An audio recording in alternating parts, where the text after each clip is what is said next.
મોટા સંતો કે ભજનમાં જેવું સુખ છે ને એવું બીજે ક્યાંય સુખ નથી. સુખ શામાં છે?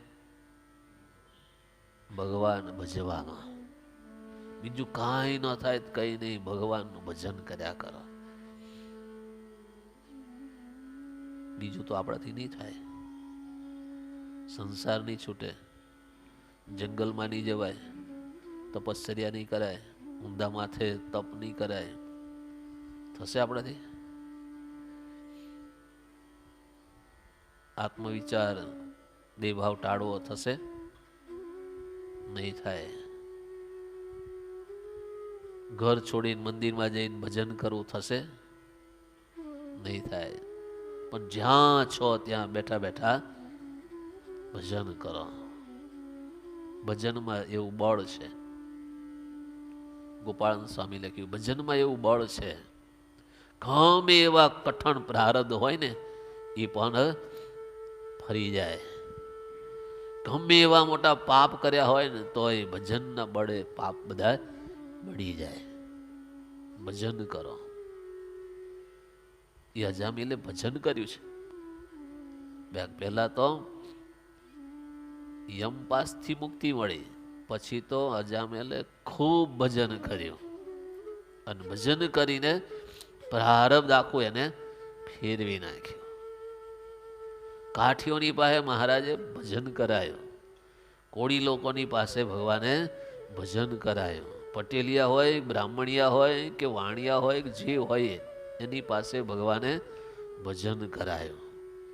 અને એવું ભજન કરાયું, એવું ભજન કરાયું, પ્રારબ્ધ એનું ભગવાને ફેરવી નાખ્યું.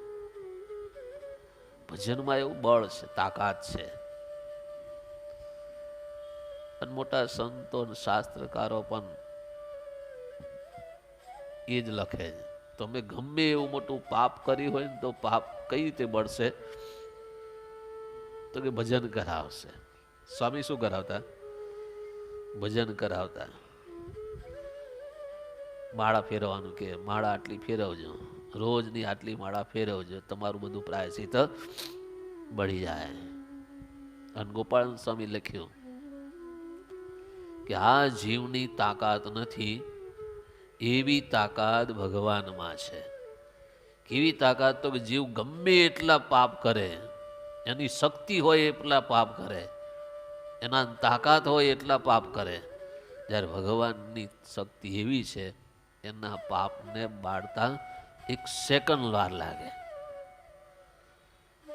એક સેકન્ડમાં એના બધા પાપ ભગવાન બાળી નાખે. આપણી એવી તાકાત નથી. આખી ઉંમર એમાં પાપ કરીએ, આખી ઉંમર જતી રહે. 5 વર્ષ, 10 વર્ષ, 25 વર્ષ જતા રહે. અને 25 વર્ષ સુધી પાપ કર્મ કરી હોય, જ્યારે ભગવાનની પાસે આવે ને ત્યારે ભગવાન એને એક સેકન્ડમાં એના બધા પાપ બાળી નાખે. આટલી તાકાત ભજનમાં છે.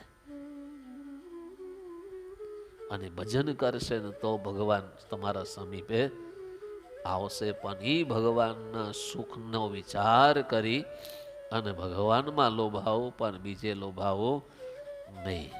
એવું તે જગતમાં શું છે? લોભ્યા ન લોભ્યા પ્રભુમાં. જગતમાં એવું શું પદાર્થ છે? એમાં લોભાઈ ગયા ને પ્રભુમાં ન લોભાણા. જે ભગવાનમાં લોભાણા હોય એને જગતમાં કોઈ એવું પદાર્થ એની પાસે છે જ નહીં કે પદાર્થમાં લોભાય. જેને ભગવાનની અંદર લોભાયા છે, જેને ભગવાનની સુખની અંદર દ્રષ્ટિ પૂગી ગઈ છે, એને આ જગતનો કોઈ એવો પદાર્થ નથી કે એને બંધન કરી શકે. એમાં લોભાય. કાલે પરમ દિવસ કીધું, કાલે જ કીધું હતું, જીનાભાઈ મહેફિલમાં બેઠા હોય પણ તોય એમાં લોભાણા નહીં. તો એના માટે જગતમાં પદાર્થ કયું કે એને લોભાય? એના માટે કોઈ એવું પદાર્થ નથી કે એમાં એ માણસ લોભાય. કેમ કે એને પરિમાન કરી રાખ્યું છે કે આ સુખ કરતા ભગવાનનું સુખ તો અપાર છે. એ ભગવાનની મૂર્તિમાં જે સુખ છે એવું બીજે ક્યાંય સુખ નથી. એને પરિમાન કરી રાખ્યું છે.